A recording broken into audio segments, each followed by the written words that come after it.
యెమెన్లోని హౌతీలపై America విరుచుకుపడ్డ సంగతి తెలిసిందే. నౌకలపై దాడులు చేస్తా ఉంటూ హౌతీలు ప్రకటించడంతో హౌతీలపై దాడులు చేయాలి అంటూ మార్చి 15న అమెరికా అధ్యక్షుడు ట్రంప్ ఆదేశించారు. ఆయన ఆదేశాలతో అమెరికా బలగాలు భీకర దాడులు చేశాయి.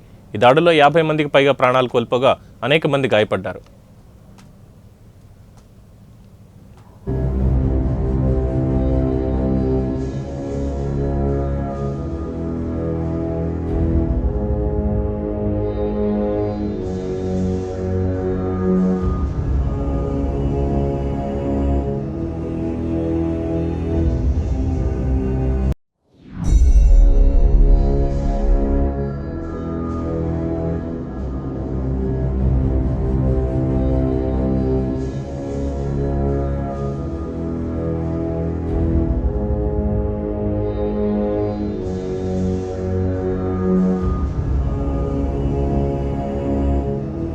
తాజాగా దాడికి సంబంధించిన డ్రోన్ దృశ్యాలను ట్రంప్ విడుదల చేశారు. రౌండ్గా నిల్చున్న సమూహంపై దాడి చేసినట్టు వీడియోలో స్పష్టంగా కనిపిస్తోంది. నౌకలపై దాడి చేసేందుకు వాళ్ళు సమావేశమయ్యారని ట్రంప్ చెప్పారు.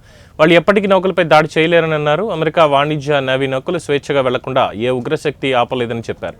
హౌతీలకు మద్దతు ఇవ్వడాన్ని ఇరాన్ ఆపేయాలని హెచ్చరించారు.